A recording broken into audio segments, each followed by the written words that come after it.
Assalamualaikum warahmatullahi wabarakatuh, saudaraku dari Sabang sampai Merauke. Semoga tetap diberikan kesehatan, lancaran dan rezeki yang berlimpah ruah. Kali ini kami akan menayangkan berita yang masih viral di masyarakat, masalah kepala desa yang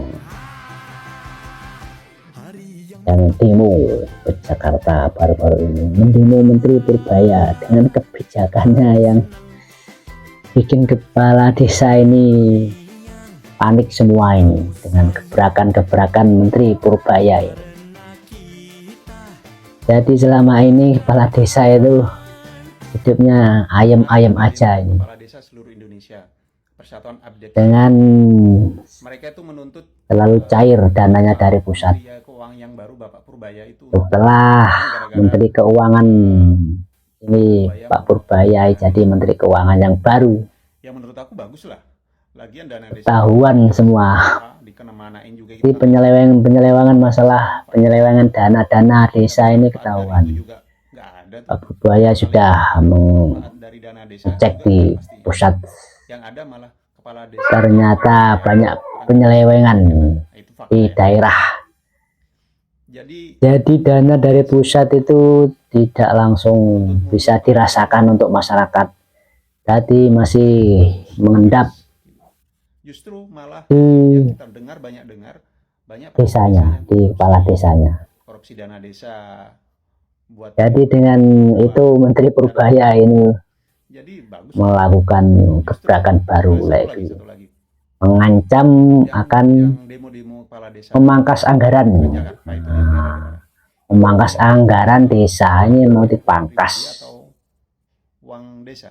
Belum sempat dipangkas sudah di demo ratusan kepala desa ini.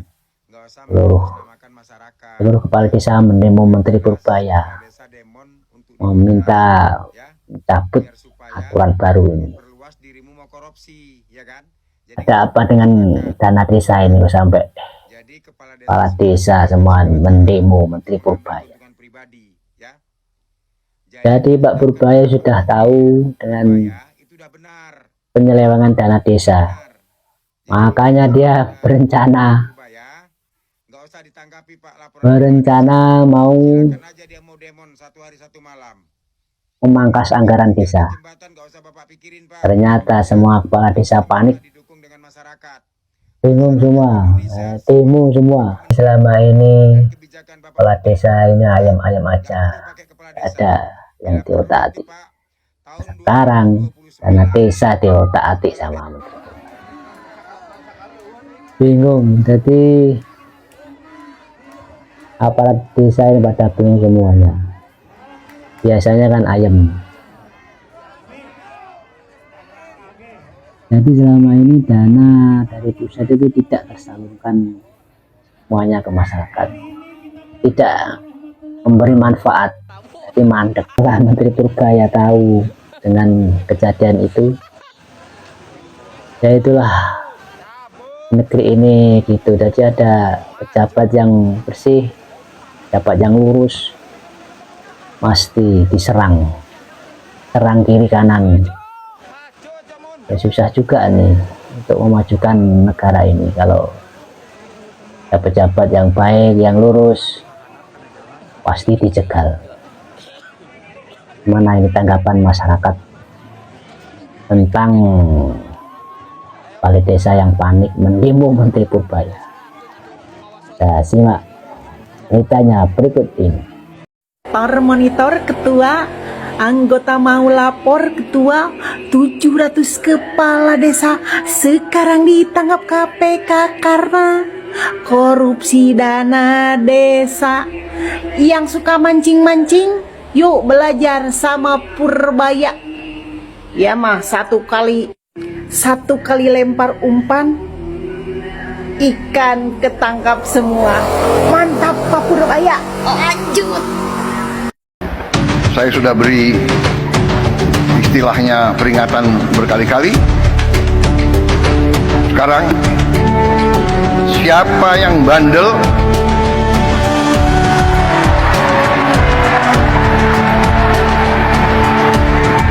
siapa yang dablek, siapa yang tidak mau ikut dengan aliran besar ini, dengan tuntutan rakyat, pemerintah yang bersih, siapa yang tidak patuh, saya akan tidak.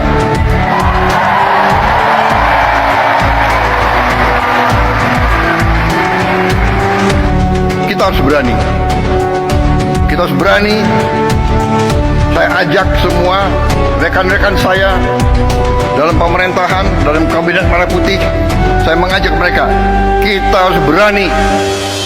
Berani mengoreksi diri. Berani membangun suatu pemerintahan ke depan yang bersih, pemerintah yang bebas dari penyelewengan dan dari korupsi.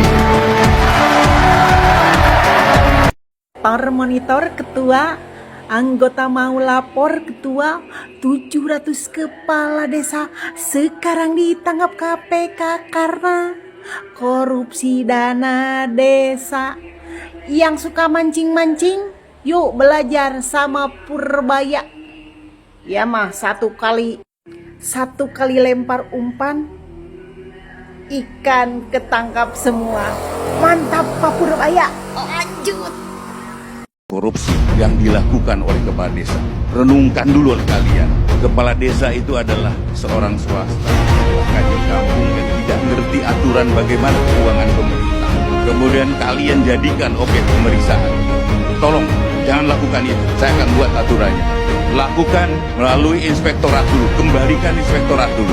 Dan mohon nanti teman-teman di inspektorat berikan penilaian yang seobjektif mungkin. Mana ada yang mens reanya, mana yang tidak. Kalau tidak ada mens reanya, tolong jangan sekalipun kalian kesini. Dan apabila ada hal-hal yang menyangkut perbuatan teman-teman saya di daerah, sampaikan ke saya. Apabila ini betul-betul mereka lakukan perbuatan tercela, saya tidak akan kasih ampunan. Sanggup kalian? Ini adalah komitmen. Dan saya akan dukung semua kegiatan-kegiatan yang ada. Izin Pak Pur, kalau kita mencari pelaku yang menyelewengkan dana desa pasti membutuhkan waktu yang lama. Tenang saja bro, saya sudah tahu caranya. Tanpa mencari mereka, mereka akan datang sendiri.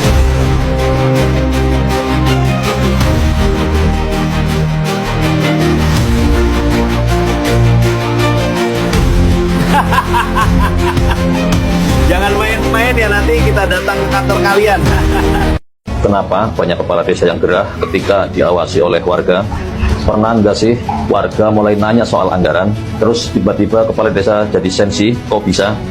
Yang pertama, karena pengawasan dianggap serangan. Banyak yang masih menganggap pertanyaan warga itu kritik pribadi, padahal itu adalah hak masyarakat. Yang kedua, kurang paham soal transparansi. Sebagian belum paham jabatan publik itu harus terbuka. Data desa itu bukan rahasia negara. Yang ketiga, takut kesalahannya terbongkar. Administrasi berantakan, ada proyek yang nggak jelas, wajar gelisah ketika diawasi. Yang keempat, budaya birokrasi lama. Di beberapa tempat, pemimpin kerja, warganya diam. Begitu warganya aktif, dianggap melawan. Yang kelima, khawatir dianggap manuver politik. Apalagi kalau sudah dekat dengan pilkades. Setiap pertanyaan dari warga sering dianggap upaya untuk menjatuhkan. Intinya, pengawasan itu bukan untuk menjatuhkan, tapi biar desa lebih maju, anggaran lebih jelas, dan warga makin percaya.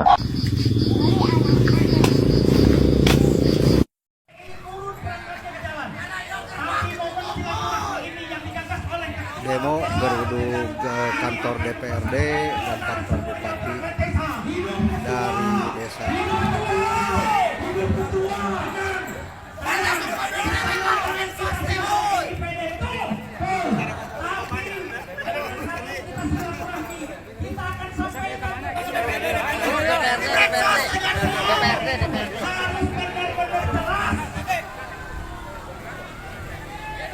Kita pun juga tidak munafik, alhamdulillah kita mendapatkan siltap Bapak Ibu.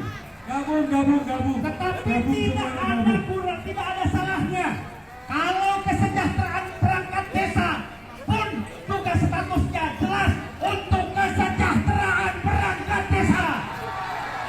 Setuju?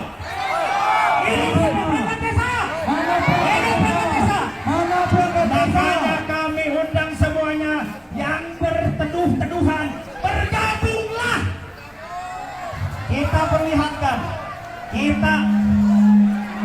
kita selawatan dulu biar terlihat.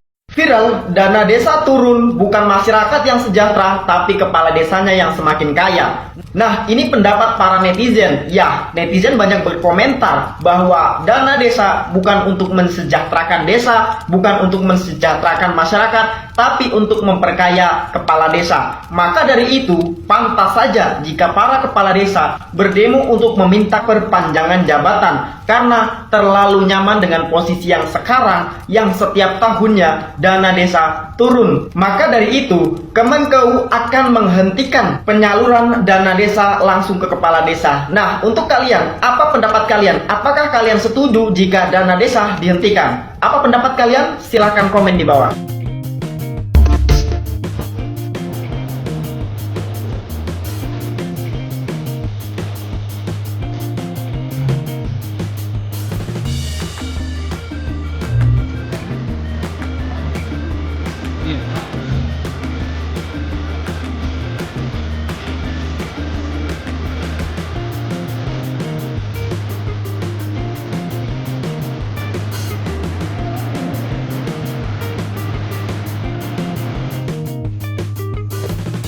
Info terbaru, Kejagung kewalahan 489 kades terjerat korupsi hanya dalam kurun waktu 6 bulan. Bayangkan, dari sekian ribu banyaknya desa, ya memang potensi korupsinya besar banget. Mengingat dana desa lumayan gede, kemudian seringkali kontrol terkait dengan anggaran keuangan di desa itu lemah. Kenapa saya katakan lemah? Karena seringkali masyarakat di desa itu ada banyak rasa nggak enaknya, sehingga menimbulkan ketidakkritisan masyarakat desa. Nah, ini yang seringkali saya temukan di masyarakat. Sehingga ya kalau misalkan memang mau usut tuntas deh semua kepala desa seperti apa kondisinya di lapangan. Dan kalau misalkan memang ada banyak yang perlu dievaluasi, lakukan segera. Mengingat dampaknya terhadap pembangunan, kemudian terhadap kesejahteraan masyarakat juga. Jadi kalau korupsi, ya dampaknya sangat negatif nantinya. Itu poinnya. Dana desa emang impres yang itu nggak berlaku, PMK yang itu nggak berlaku, dicabut kalau nggak salah ya, direvisi ya. Tapi yang jelas dana desanya dari 60 sekitar 40 untuk nyicil koperasi merah putih 6 tahun ke depan. Jadi selama 6 tahun, dari 40 sampai 6 tahun untuk membayar utang yang 240 triliun yang dipakai untuk membangun 80.000 koperasi merah putih. Jadi seperti itu.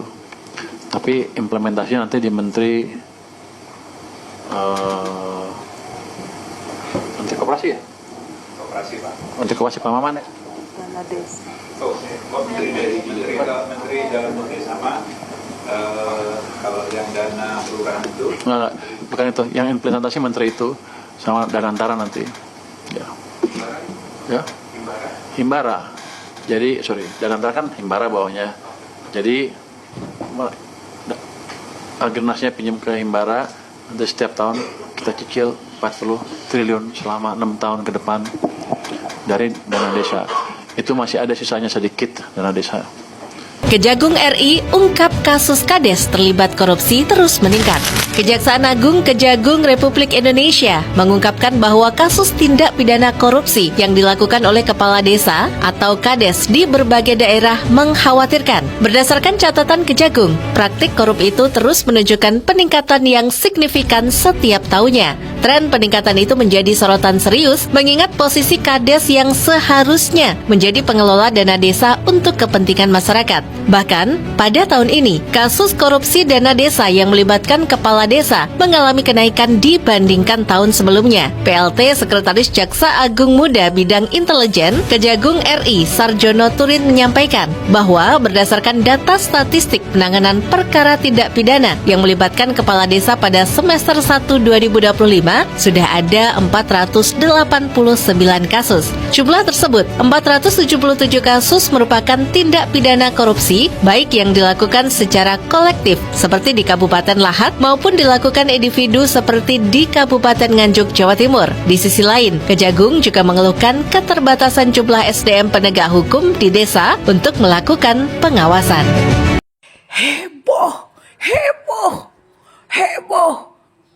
hampir setiap rumah sakit dipenuhi dengan kepala desa yang tiba-tiba sakit. Kenapa? Presiden menginstruksikan seluruh kepala desa di Indonesia diaudit. Nah lo, panas dingin kan? Sebentar lagi kena.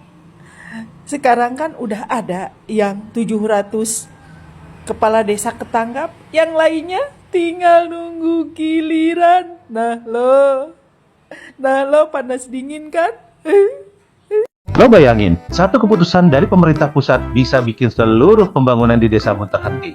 Bukan karena uangnya hilang, tapi karena ada satu syarat yang baru yang wajib dipenuhi. Pemerintah baru mengeluarkan aturan lewat PMK nomor 81 tahun 2025. Isinya tegas, dana desa tahap 2 yang dipakai untuk jalan, posyandu, irigasi, sampai bantuan warga miskin nggak bakal cair kalau desa belum membentuk koperasi desa merah putih. Di lapangan, banyak desa yang kaget. Mereka kekurangan SDM, kekurangan akses hukum, bahkan kekurangan waktu buat nyusun akte pendirian koperasi. Dan saat koperasi itu belum jadi, pembangunan langsung berhenti. Bantuan warga tertunda, semua menunggu dalam ketidakpastian. Tapi, demi keseimbangan cerita, kita harus jujur. Pemerintah punya alasan kenapa aturan ini diperketat. Mereka bilang, kebijakan ini dibuat untuk menertibkan tata kelola dana desa, mengurangi penyalahgunaan anggaran, dan juga membangun fondasi ekonomi baru melalui koperasi yang lebih terstruktur. Mereka percaya kalau desa yang punya koperasi yang kuat, dana bisa lebih transparan, usaha ekonomi warga bisa tumbuh, dan desa bisa lebih mandiri dalam jangka panjang. Tapi pertanyaannya guys, apakah semua desa siap? Apakah semua punya sumber daya buat memenuhi syarat ini? Dan apa jadinya kalau desa-desa kecil malah makin tertinggal karena beban administrasi yang berat? Ini bukan cuma soal aturan, ini soal hidup banyak orang, tentang masa depan desa, tentang harapan yang bisa hilang hanya karena satu syarat yang belum diselesaikan. Kalau lo peduli sama nasib desa, sama keadilan dalam kebijakan publik, kalau waktu ini sekarang, gue bakal terus bongkar apa yang terjadi di balik kebijakan besar yang kayak begini, karena lo berhak tahu kebenaran. Beliau menyampaikan bahwa kalau dulu 1 miliar satu desa, nah sekarang satu desa itu bisa 7 miliar, ya. Ada dana di 1 miliar dan MBG itu 6 miliar. Jadi betapa besar anggaran untuk desa sekarang gitu. Nah kemudian Presiden juga menyatakan bahwa kita harus memotong rantai kemiskinan ya, dengan mendirikan sekolah, menyekolahkan orang-orang yang tidak mampu di sekolah-sekolah yang terbaik tadi. Jadi ini hal-hal yang ditekankan oleh beliau, kesehatan, pendidikan, jangan ragu terhadap program-program prioritas yang berjalan. Kritikan wajar, kritikan membuat kita menjadi semakin cermat dan waspada, tetapi kita semua sudah on the track lah kira-kira Bapak Presiden. Nakes Wakil Menteri Dalam Negeri Bima Arya menyampaikan jika sekarang dana desa bukan 1 miliar tetapi 7 miliar, di mana 1 miliar untuk desa dan 6 miliar untuk makan bergizi gratis, maka dari itu anggaran desa semakin besar. Selain itu program Presiden Prabowo juga akan mensekolahkan anak-anak yang orang tuanya tidak mampu di sekolah-sekolah berprestasi. Ya kalau menurut saya ini rencana yang bagus dari pemerintah kita untuk menuntaskan rantai kemiskinan yang ada di Indonesia. Tetapi saya juga berharap pengawasan pemerintah lebih ketat biar dana desa ataupun dana makan bergizi gratis ini tepat sasaran. Jangan sampai ada pemerintah yang mengambil keuntungan atau memperkaya diri dari program ini. Menkeu Purbaya menyampaikan pesan yang menyentuh hati rakyat. Pemerintah tidak perlu terlalu banyak mengatur rakyatnya. Cukup berikan lapangan pekerjaan dan ruang bagi mereka untuk tumbuh. Biarkan rakyat sibuk bekerja, mencari rezeki dengan tenang. Jangan dibebani aturan yang rumit. Jangan pula ditindih dengan pajak yang memberatkan. Sebab kalau rakyat sudah punya modal dan lapangan kerja terbuka lebar, mereka akan dengan senang hati membayar pajak. Kata netizen, benar sekali, Pak Menteri. Yang dibutuhkan rakyat bukan beban baru, tapi kesempatan untuk bekerja dan hidup dengan layak tanpa tekanan birokrasi dan pajak yang mencekik. Karena kesejahteraan rakyat adalah kunci kemajuan bangsa.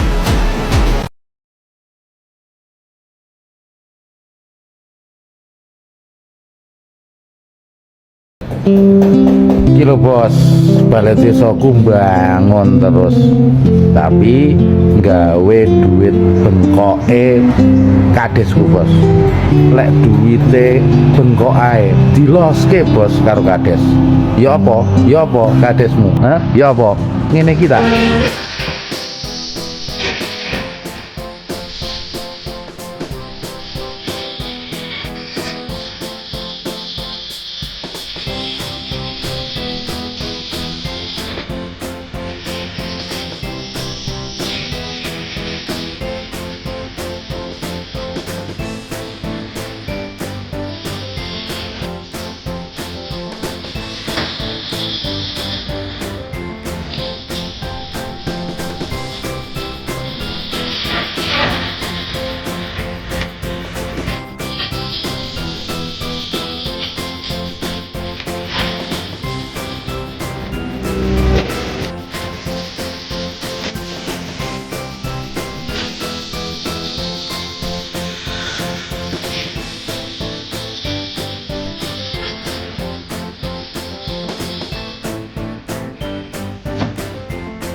Bayangin, uang ratusan juta yang seharusnya untuk rakyat miskin malah lenyap di tangan para kades.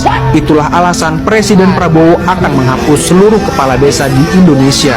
Hampir 91% kades diduga terlibat korupsi dana desa, bansos, dan bantuan pemerintah lainnya. Yang lebih mengejutkan, 99% masyarakat justru setuju. Menanggapi tentang begitu banyaknya permintaan untuk diaudit dana desa di seluruh Indramayu, banyak yang langsung japri ke media sosial saya dan juga ke beberapa media sosialnya kabupaten. Saya mohon bersabar kepada teman-teman masyarakat. Kami perlu waktu karena ada keterbatasan auditor.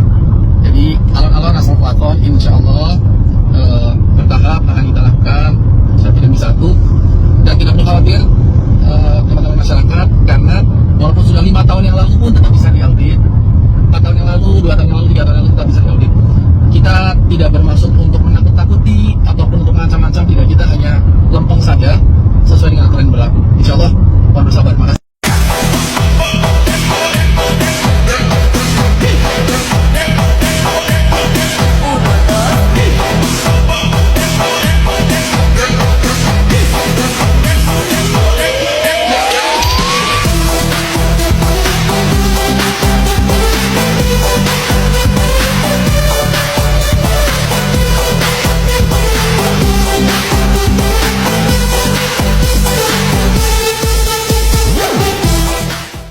Kenapa banyak kepala desa yang gerah ketika diawasi oleh warga?